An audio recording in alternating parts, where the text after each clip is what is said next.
बच्चों एक बार आपका फिर से स्वागत करता हूं आपके अपने channel physics with Ankur sir में। सीबीएसई की बोर्ड एग्जाम की सीरीज में मैं आपको अभी तक दे चुका हूं एक सबसे इंपॉर्टेंट सारे 14 चैप्टर्स के फॉर्मूलेज एक साथ 1 घंटे 17 मिनट में सारे के सारे फॉर्मूले, चाहे वो माइक्रोस्कोप है, चाहे वो टेलीस्कोप है, मूविंग कैलकोमीटर की वर्किंग, एसी जनरेटर, ट्रांसफार्मर, सब कुछ। उसके अलावा इलेक्ट्रिक चार्जेस एंड फील्ड के मोस्ट इंपॉर्टेंट बोर्ड के पीवाईक्यूज आप लेके आया हूं मैं आपके लिए। चैप्टर 2 इलेक्ट्रोस्टैटिक एंड पोटेंशियल के कुछ 11-12 सुपर से भी ऊपर, ऊपर से भी डुपर, डुपर से भी इंपॉर्टेंट सुपर सवाल, ठीक है। चलिए तो आइए सवाल करते हैं। 2014 सीबीएसई बोर्ड में आया था, two charged spherical conductors of radii R1 and R2 when connected by a conducting wire acquire charges Q1 and Q2 respectively.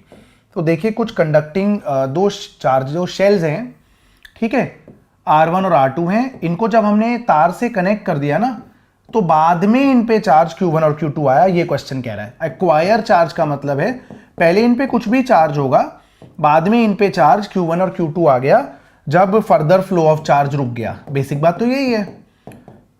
Charge acquire करने का मतलब तो यह है कि फर्दर फ्लो ऑफ चार्ज अभी नहीं हो रहा है, ठीक है।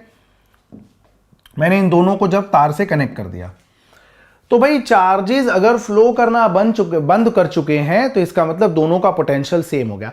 देखिए पोटेंशियल डिफरेंस कुछ नहीं होता, बड़ा सिंपल गेम है भाई।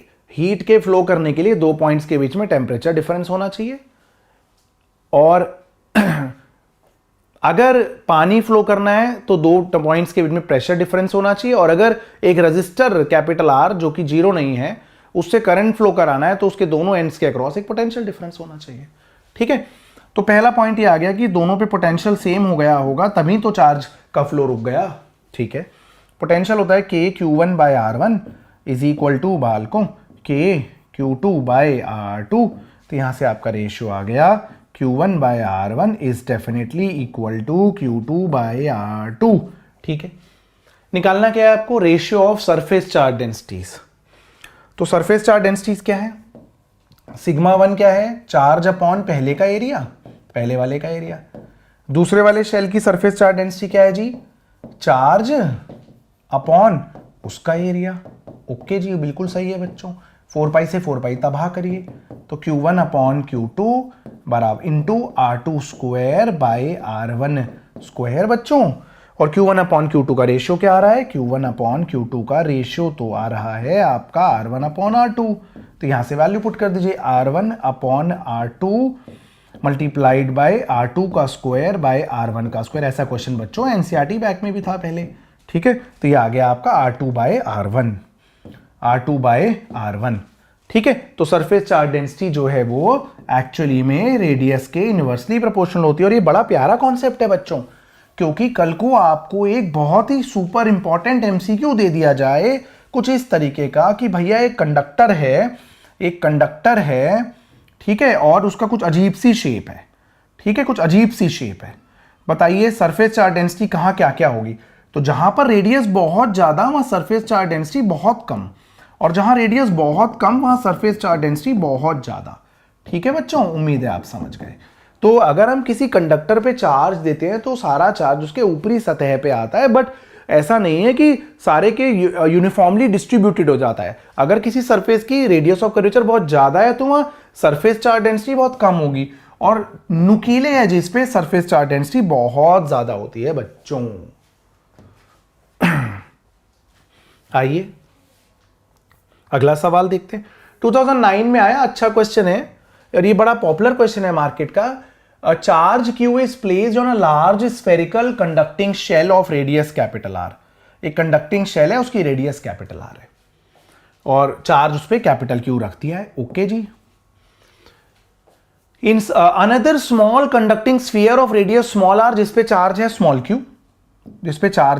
q, उसे जिसकी रेडियस है r, उसे इसके अंदर रख दिया गया है, हाँ, inside the large shell, and is placed at its center. Find the potential difference between 2 points। एक अंदर वाले शेल पे एक पॉइंट और बाहर वाले शेल पे एक पॉइंट, इन दोनों पॉइंट्स के बीच का पोटेंशियल डिफरेंस निकालना है। बहुत ही इंपॉर्टेंट क्वेश्चन है। ये दुनिया का एकमात्र अरेंजमेंट है जिसमें हम एक बॉडी का सारा चार्ज दूसरी बॉडी में ट्रांसफर कर सकते हैं।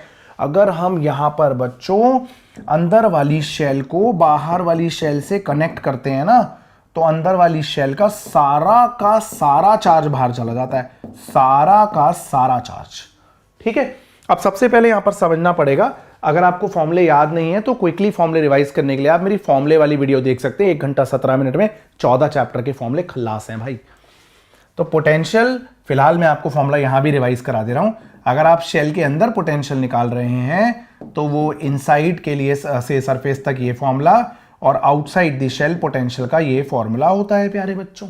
ठीक है, तो अगर आप ए पॉइंट पे पोटेंशियल निकाल रहे हैं तो वो आपको दोनों शेल की वजह से निकालना पड़ेगा, व्हाइट वाली शेल भी और येलो वाली शेल भी। अब व्हाइट वाली शेल के सरफेस पे पॉइंट है तो सरफेस के लिए आप पूरी रेडियस लेते हैं KQ/R। येलो वाली शेल के लिए ए पॉइंट अंदर है, लेकिन अगर शेल के अंदर भी पॉइंट होता है तो भी शेल की पूरी रेडियस ली जाती है KQ/R। ठीक है, बी पॉइंट पे अगर आपको पोटेंशियल निकालना है तो बी पॉइंट पे भी पोटेंशियल आपको अंदर वाली शेल की वजह से भी निकालना पड़ेगा और बाल को बाहर वाली शेल की वजह से भी निकालना पड़ेगा। अब अंदर वाली शेल के लिए बी पॉइंट आउटसाइड है, और अगर आउटसाइड हो पॉइंट तो रेडियस मतलब जहां तक दूरी है वहां तक लेनी जाए। रेडियस से ज्यादा दूर है अगर पॉइंट, सेंटर से दूरी अगर रेडियस से कम या रेडियस के बराबर है तो रेडियस लेनी होती है, और अगर आउटसाइड है तो आउटसाइड तक का डिस्टेंस लेना होता है। तो यहां पर आएगा KQ/ डिस्टेंस, अब आपको R लेना है। येलो वाली शेल के लिए अब सरफेस पे आ गया तो इनसाइड और सरफेस दोनों के लिए फॉर्मूला सेम होता है। तो ए और बी के बीच का पोटेंशियल डिफरेंस पूछा था ना, हाँ वही पूछा था। तो VA - VB निकालिए बाल को। VA - VB क्या आएगा बताइए, सॉल्व करने पे ये तबाह हो जाएगा। तो KQ 1/r - 1/R। देखिए कितना प्यारा थ्योरेटिकल क्वेश्चन भी बनता है, एसर्शन रीजन भी बनता है, स्टेटमेंट बेस भी बनता है कि अगर अंदर वाली शेल और बाहर वाली शेल के बीच में पोटेंशियल डिफरेंस निकाला जाए तो क्या वो अंदर वाली शेल के चार्ज पे डिपेंडेंट होगा? हाँ होगा। तो क्या वो बाहर वाली शेल के चार्ज पे डिपेंडेंट होगा? तो वो नहीं होगा। बाहर वाली शेल पे कुछ भी चार्ज हो फर्क नहीं पड़ता, पोटेंशियल डिफरेंस सिर्फ अंदर वाली शेल से ही डिसाइड होता है। ओके, चलिए अब सेकंड पार्ट करते हैं। कह रहे हैं अगर हमने अंदर वाली शेल को बाहर वाली शेल से कनेक्ट कर दिया तो क्या होगा? तो सुनिए सुनिए सुनिए। केस 1, अब बाहर वाली शेल तो गई तेल लेने भाई, उसके चार्ज तो पोटेंशियल डिफरेंस के फॉर्मूले में आ ही नहीं रहा, तो उसको भूल जाइए। अब आप केस 1, अंदर वाली शेल पे पॉजिटिव चार्ज है तो VA- ये तो पूरी टर्म पॉजिटिव ही होगी, तो VA राइट साइड पूरा पॉजिटिव हो जाएगा, तो VA - VB पॉजिटिव हो जाएगा, तो A greater than VA greater than VB हो जाएगा। तो A हायर पोटेंशियल पे हो जाएगा और B लोअर पोटेंशियल पे हो जाएगा।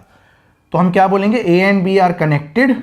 If A and B are connected, A और B को अगर आपने कनेक्ट कर दिया तो क्या होगा? देन पॉजिटिव चार्ज, अंदर वाली शेल का चार्ज फ्लोज कहां से कहां तक? From A to B। भाई कब तक?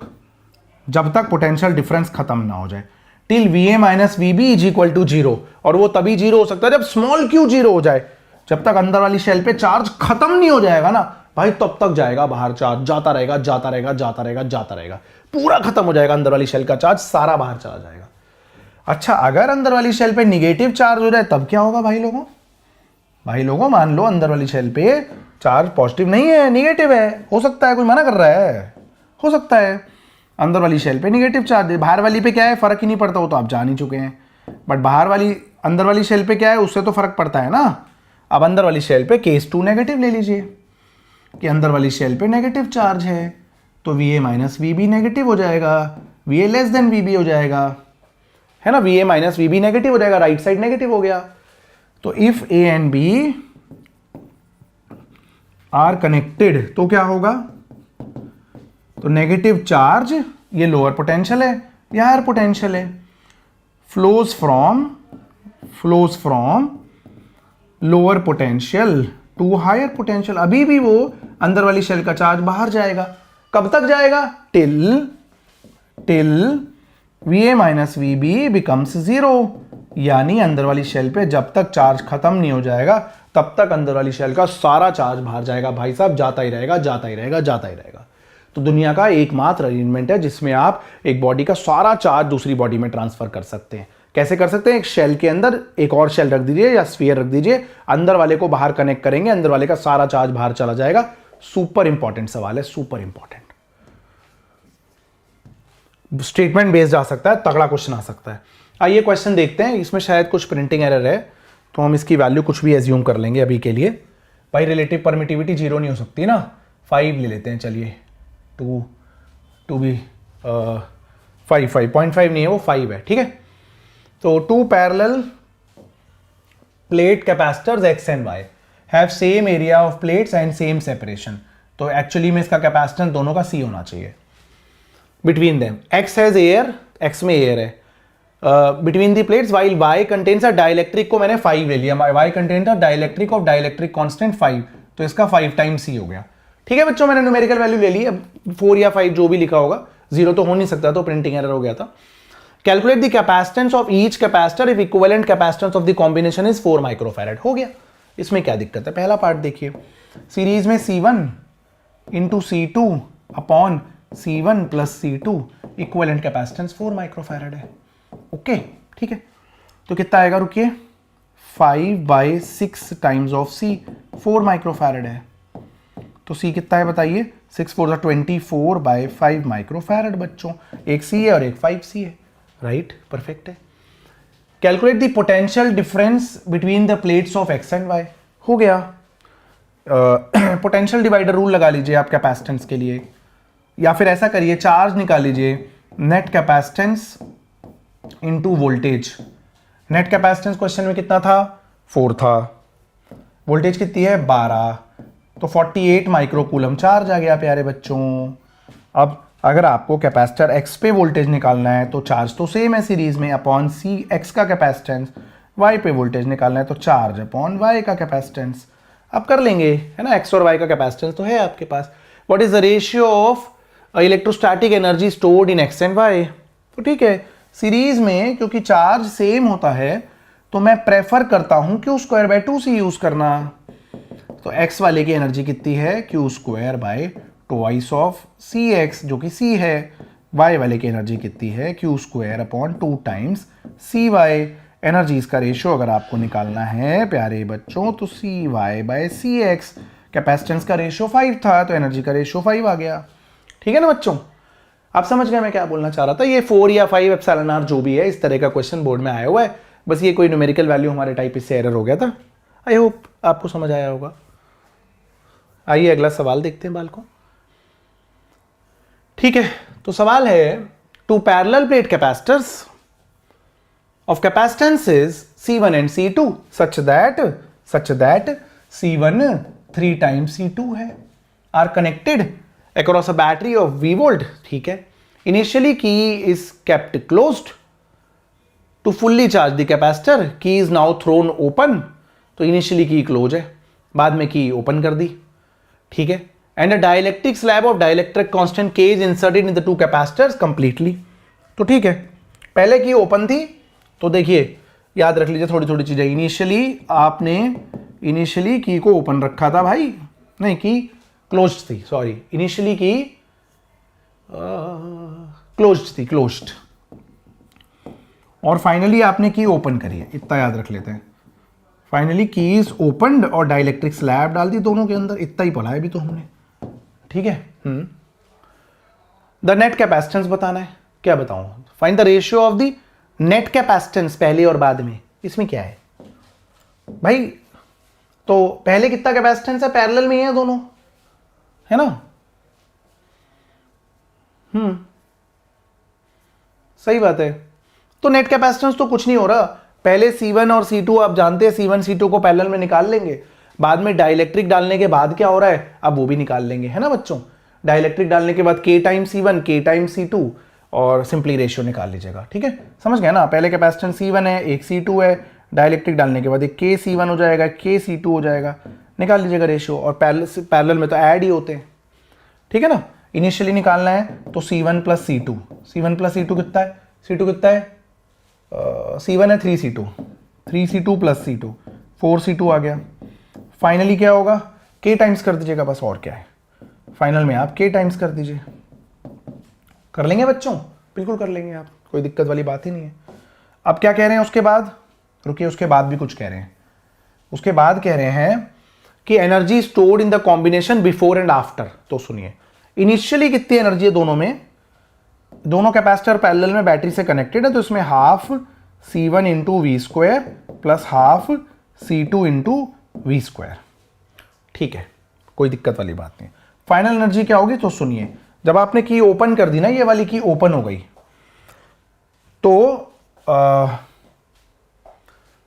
तो इसमें क्या है कि दोनों कैपेसिटर्स में बैटरी डिस्कनेक्ट हो गई है। फिर भाई किसी भी कैपेसिटर पे बैटरी तो लगी नहीं हुई, बैटरी डिस्कनेक्टेड के केस में एनर्जी K टाइम्स कम हो जाती है।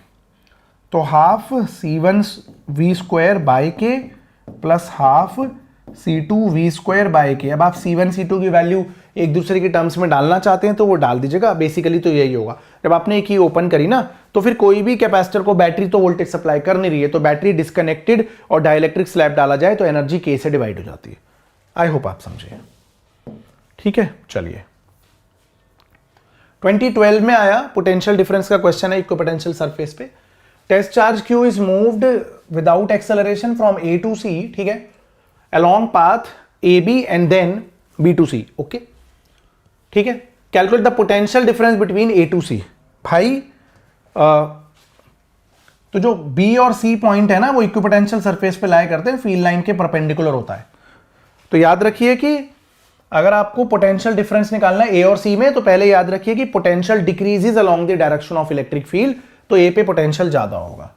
आपको क्वेश्चन में निकालना है VA माइनस VC, बट क्योंकि C और B इक्विपोटेंशियल सरफेस पे लाए कर रहे हैं, तो एक्चुअली में VA माइनस VB होगा, और VA माइनस VB एक्चुअली में electric field multiplied by distance होगा। अब इलेक्ट्रिक फील्ड कितनी है, इलेक्ट्रिक फील्ड गिवन नहीं है, इलेक्ट्रिक फील्ड ले लेते हैं भाई कुछ भी 20 न्यूटन पर कूलम, ठीक है, डेटा होना चाहिए था इलेक्ट्रिक फील्ड का। इलेक्ट्रिक फील्ड को 20 न्यूटन पर कूलम ले लेते हैं भाई लोगों, ठीक है। इलेक्ट्रिक फील्ड 20 न्यूटन पर कूलम, और डिस्टेंस कितना है आपका 4 सेंटीमीटर, तो 4/100, और यूनिट रहेगी volt. At which point of the two is the electric potential more and why, वो आपको बता ही दिया मैंने। ए पे पोटेंशियल ज्यादा होगा क्योंकि potential decreases along the direction of electric field. वो भी सिंपल है, फील्ड लाइन पॉजिटिव से नेगेटिव जाती है, पॉजिटिव चार्ज से दूर जाएंगे, अगर फील्ड लाइन के अलोंग जाएंगे तो आप पॉजिटिव चार्ज से दूर जाएंगे तो पोटेंशियल घटेगा, सिंपल, ठीक है बच्चों। बी और सी के बीच का पोटेंशियल डिफरेंस कितना है, वो 0 है, क्योंकि वो इक्विपोटेंशियल। आइए बच्चों अगला सवाल देखते हैं। अगला सवाल ये कह रहा है यहां पर हमारा कि एन ड्रॉप्स है मरकरी की, वो कंबाइन कर रही है बड़ा ड्रॉप बनाने के लिए, और छोटे ड्रॉप का कैपेसिटेंस, सरफेस डेंसिटी, एनर्जी और पोटेंशियल दे रखा है। बड़े ड्रॉप के लिए capacitance, surface charge density, energy और पोटेंशियल बताना है, ठीक है। तो बड़ा पॉपुलर क्वेश्चन है मार्केट का, ये सुपर इंपॉर्टेंट क्वेश्चन है एमसीक्यूज के लिए। तो हर एक ड्रॉप का रेडियस R है और उसका चार्ज है Q, ऐसी n ड्रॉप्स कंबाइन करके एक बड़ी ड्रॉप बना लेती है। बड़ी ड्रॉप की रेडियस कैपिटल R, उसका चार्ज कैपिटल Q। तो सबसे पहला लॉजिक, आप सरफेस एरिया एंड वॉल्यूम तो लगाएंगे, यहां पर वॉल्यूम इक्वेट करिए। n ड्रॉप्स की वॉल्यूम एक बड़ी ड्रॉप की वॉल्यूम के बराबर हो जाएगी, हाँ ठीक है। तो बड़ी ड्रॉप की रेडियस आ जाएगी n की पावर 1/3 स्मॉल r। बड़ी ड्रॉप पे चार्ज आ जाएगा छोटी ड्रॉप की चार्ज का n टाइम्स, सही है। अब आइए शुरू करिए। छोटी ड्रॉप पे पोटेंशियल KQ/R, देखिए potential on small drop KQ/R, ठीक है भाई। बड़ी ड्रॉप पे पोटेंशियल बालको K, बड़ी ड्रॉप का चार्ज, बड़ी ड्रॉप की रेडियस, तो K n की पावर NQ अपॉन n की पावर 1/3 R, तो ये आएगा n की power 2/3 times of KQ by small r, तो n की power 2/3 times of potential of smaller drop. तो बड़ी ड्रॉप पे पोटेंशियल क्या होता है, n की power 2/3 times of potential of smaller drop, सही है। आइए अब कैपेसिटेंस चेक करिए। कैसे चेक करेंगे भाई, आपको पता है C होता है आपका Q/V, ठीक है, Q/V, तो स्मॉलर ड्रॉप का कैपेसिटेंस क्या होगा, उस पे चार्ज अपॉन उसकी वोल्टेज। तो बड़ी ड्रॉप का कैपेसिटेंस क्या होगा, बड़ी ड्रॉप पे चार्ज अपॉन बड़ी ड्रॉप का वोल्टेज, n की पावर 2/3 इंटू वी। तो क्या आएगा, n की power 1/3 capacitance of smaller drop. ठीक है ना बच्चों, आई होप आप समझ गए। ठीक है, आइए अब हम एनर्जी खेलते हैं। एनर्जी को मैं ई से नहीं यू से लिख देता हूं। ठीक है, हम यू से ही डिनोट करते हैं, यहाँ क्वेश्चन में ई से बोला गया है। तो छोटी ड्रॉप की एनर्जी, स्मॉलर ड्रॉप की एनर्जी बताइए, हाफ सी वी स्क्वायर लगा लेते हैं। तो एक छोटी ड्रॉप की एनर्जी क्या होगी, हाफ उसका कैपेसिटेंस उसकी वोल्टेज का स्क्वायर। तो बड़ी ड्रॉप की एनर्जी क्या होगी भाई, कैपेसिटेंस तो आप देख चुके हैं ना, n की पावर 1/3 हो गया है, और पोटेंशियल क्या हो गया, n की पावर 2/3 इंटू वी हो गया है। सॉल्व करके क्या आएगा, n की power 5/3 into half C V square. तो बड़ी ड्रॉप का पोटेंशियल होगा n की power 5/3 into, sorry potential energy होगी n की power 5/3 into potential energy of smaller drop. Surface charge density आप कर लीजिएगा, चार्ज अपॉन 4πr² होती है, ये आपके हिस्से का काम रहेगा।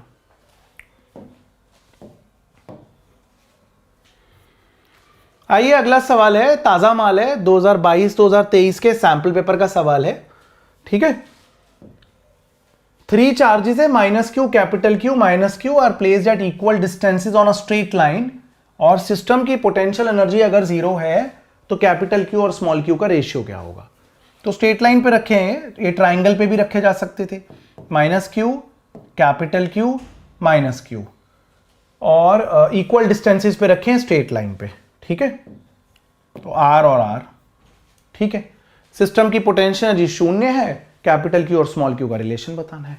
तो सर चलिए भाई, तो K Q Q, K -q Q/R, फिर से K Q-r, फिर इन कोने वालों का, इसकी एनर्जी, इसकी और इन दोनों की, तो plus K -q upon 2 times R।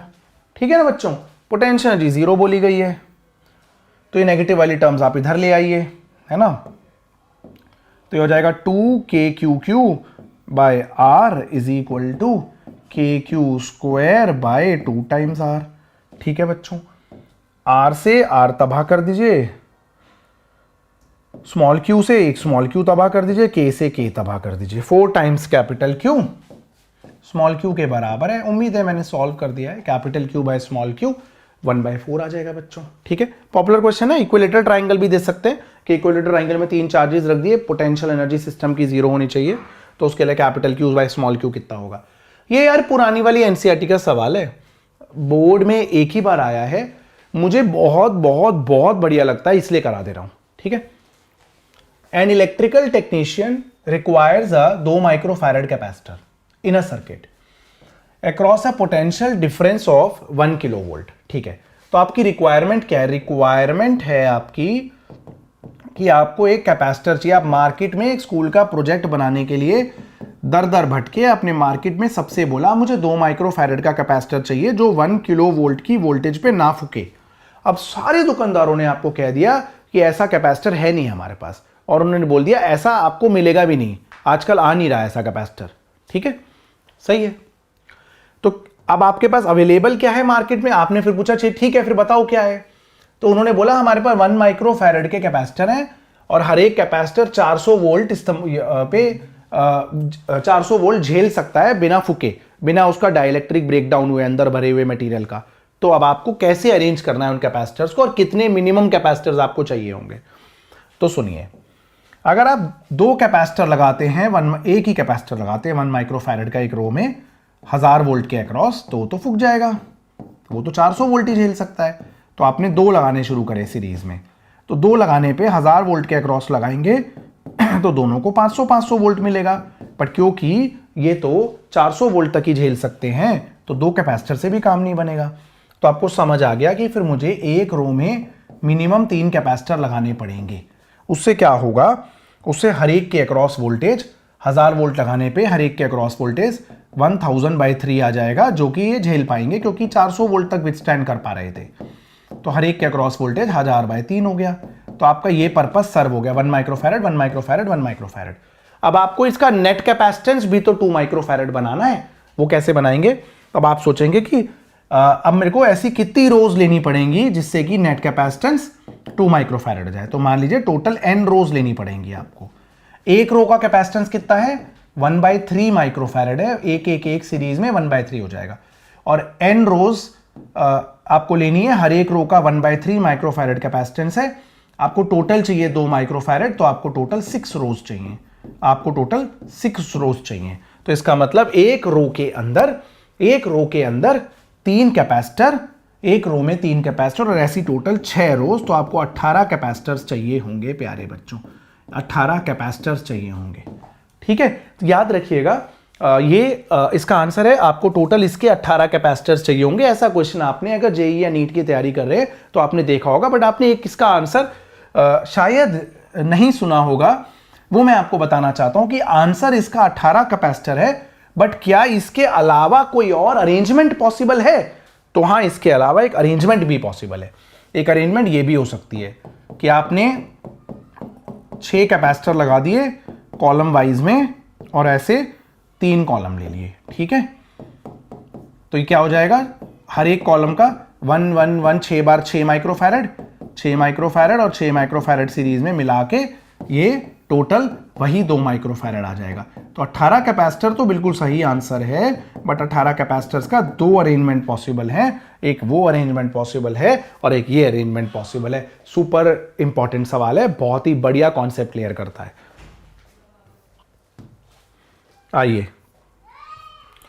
अगला सवाल करते हैं। ये पुरानी एनसीईआरटी में सवाल था हमारा। ठीक है, क्वेश्चन है कि obtain the equivalent capacitance of the following network for a 300 volt supply, charge और वोल्टेज अक्रॉस ईच कैपेसिटर निकालना है। ठीक है, तो थोड़ी मेहनत है क्वेश्चन में, बट कोई बात नहीं। तो हम इसको थोड़ा सिंप्लीफाई करते हैं।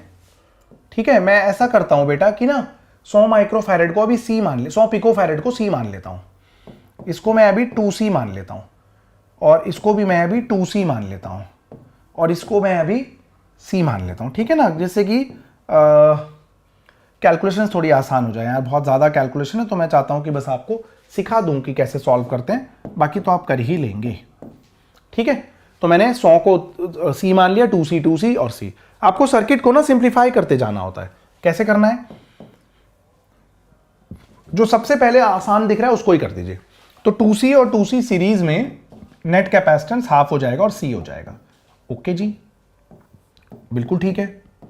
ये आपकी 300 वोल्ट की बैटरी हो गई, ये कैपेसिटेंस भी C। अब C और C पैरेलल में कितना हो जाएगा?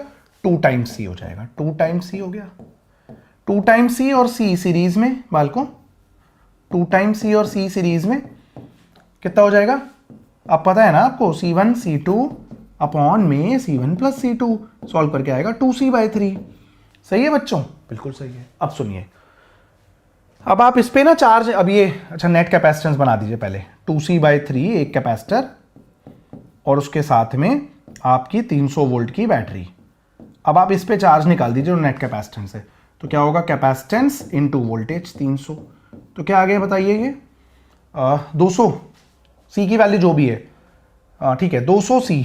ये 4 कूलम नहीं है वो 200 टाइम्स C की वैल्यू है 100 पिकोफैरड। वो कूलम नहीं है भाई, चार्ज को कहीं यूनिट कूलम होती समझ गए, कूलम है। ठीक है, C' लिख लो, C' भाई, कल को अनर्थ मचा दो आप लोग। C'।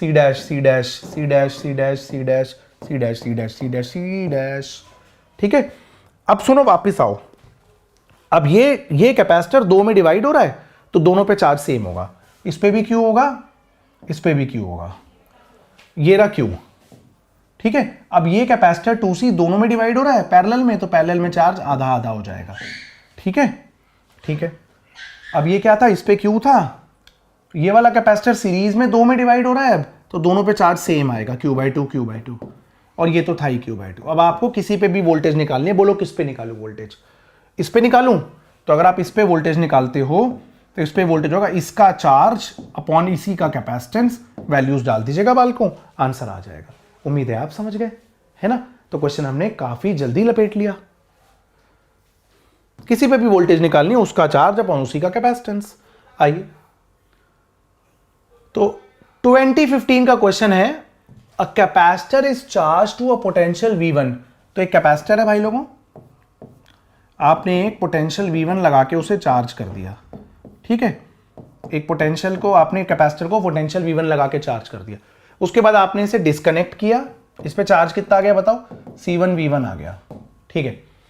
And capacitor is connected in parallel to another uncharged capacitor. तो आपने एक C1 कैपेसिटर जिसपे कुछ चार्ज भी था, आपने उसे एक अनचार्ज कैपेसिटर पे कनेक्ट कर दिया, ठीक है। Calculate the common potential of the combination of capacitor. तो भाई ये तो C2 का वोल्टेज तो जीरो ही है, C2 है, इसका वोल्टेज तो पहले जीरो है ना, पहले वोल्टेज जीरो है और इसका V1 है।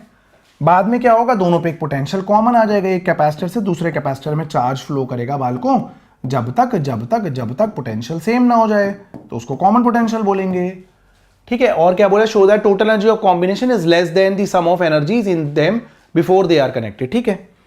तो पहले law of conservation of charge लगाइए। तो पहले कितना चार्ज था, एक कैपेसिटर पे था C1V1, दूसरा था C2 बट उस पे पोटेंशियल जीरो था। बाद में दोनों पे C1 plus C2 capacitance into voltage, capacitor C1 capacitor C2, common potential आ गया आपका C1V1 अपॉन में C1 प्लस C2।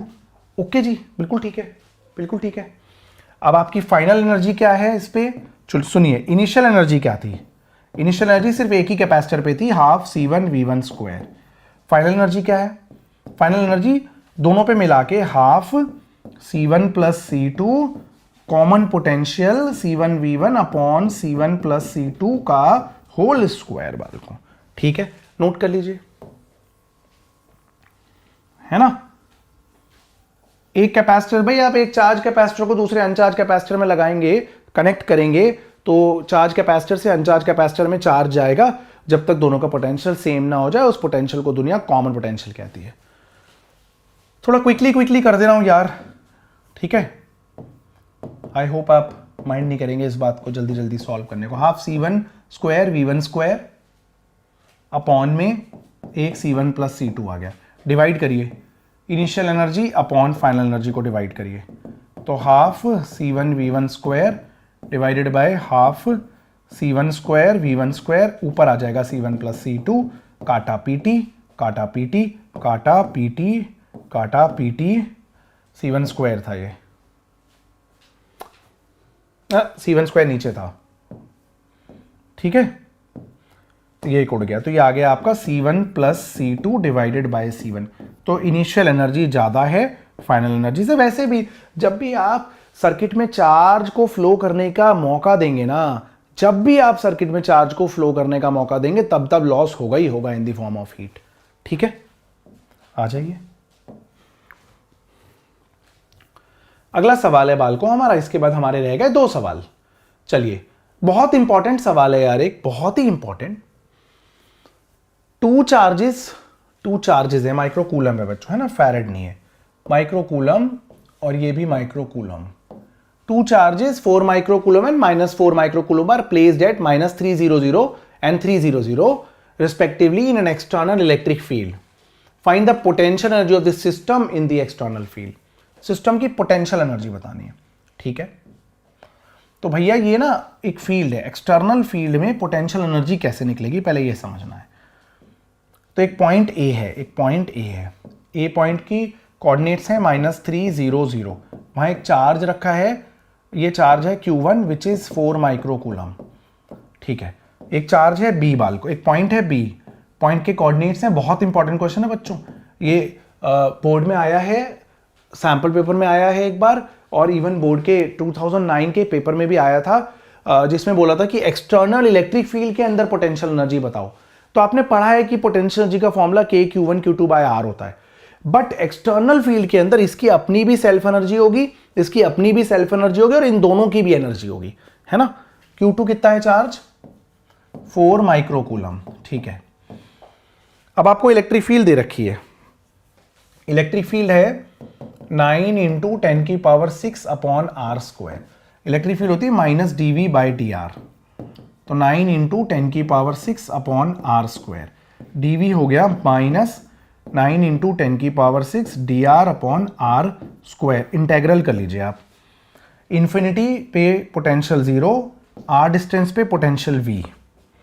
ठीक है, तो ये v आ गया -9 इंटू 10 की पावर 6। 1/r² का इंटीग्रेशन क्या होता है? -1/r, है ना। r की पावर -2 का इंटीग्रेशन, पावर बढ़ जाएगी, वही पावर डिवाइड हो जाएगी, -1/r, माइनस माइनस प्लस हो जाएगा, 1/r माइनस 1 बाय इन्फिनिटी डालेंगे तो 9 इंटू 10 की पावर 6/r आ जाएगा। ये पोटेंशियल है। ठीक है, ठीक है, लाइए मैं स्टेप्स लिख देता हूँ, पूरा ना माने तो। चलिए लिख देता हूँ, -9 इंटू 10 की पावर 6 इंटीग्रेशन -r इन्फिनिटी से r तक, माइनस माइनस प्लस 9 इंटू 10 की पावर 6, फिर 1/r minus 1 by infinity, 1 by infinity 0। आ गया पोटेंशियल, आ गया। बहुत इंपॉर्टेंट क्वेश्चन है बच्चों, बहुत ज्यादा इंपॉर्टेंट। ए पे पोटेंशियल क्या होगा? 9 इंटू 10 की पावर 6 अपॉन आप r की वैल्यू -3 डाल दीजिए। यहां पर क्या कर सकते हैं? अब r आप ऐसे ही पुट करेंगे, जब इन्होंने नहीं दिया है तो हम क्या कर सकते हैं? ठीक है, b पे पोटेंशियल निकालना है तो होगा 9 इंटू 10 की पावर 6, r को 3 डालिए, पॉजिटिव डालिए, r मान लीजिए आप डिस्टेंस। अब अगर आपको पोटेंशियल एनर्जी निकालनी है ना सिस्टम की, तो मेरी बात सुनिए। जो भी चार्ज Q1 है इंटू ए पॉइंट पे जो भी पोटेंशियल है, जो भी चार्ज Q2 है इंटू बी पॉइंट पे जो भी पोटेंशियल है, प्लस इन दोनों का आपस का K, Q1, Q2 और इनके बीच की दूरी 6 मीटर है। ठीक है बच्चों, तो बहुत ही ज्यादा इंपॉर्टेंट सवाल है, बहुत ही ज्यादा। एक बार ना बोर्ड में आया हुआ है कि आप बस एक्सप्रेशन फॉर पोटेंशियल एनर्जी लिख दीजिए। ए और बी दो पॉइंट हैं, उन पे दो चार्जेस हैं, Q1 और Q2 एक्सटर्नल फील्ड में। तो कैसे लिखते हैं? चार्ज इंटू ए पे पोटेंशियल, जो भी चार्ज रखा है, इंटू बी पे पोटेंशियल, प्लस ए और बी के बीच का अपना एनर्जी, इनकी ए और बी के बीच की भी। ठीक है, राइट। आइए एक और क्वेश्चन रह गया है, लास्ट क्वेश्चन है हमारा, बोर्ड में आया हुआ है बच्चों। क्वेश्चन ये है कि figure shows two identical parallel plate capacitors connected to a battery, switch S closed है। स्विच को ओपन करा और दोनों के बीच में एक डाइलेक्ट्रिक मटेरियल डाल दिया, डाइलेक्ट्रिक कांस्टेंट 3 का टोटल एनर्जी बतानी है पहले और बाद में। सुनिए, पहले ये क्लोज्ड है तो दोनों में एनर्जी स्टोर कितनी होगी कैपेसिटर्स में? पैरेलल में लगे हुए हाफ CV² पहले में, है ना। चलिए छोड़िए ना, एनर्जी पहले क्या होगी? U0 मान लिया एनर्जी को, हाफ CV² और हाफ CV² को U0 मान लिया, तो इनिशियल एनर्जी स्टोर्ड है 2U0। जब आपने की को ओपन करा और फिर एक डाइलेक्ट्रिक स्लैब डाल दिया दोनों में,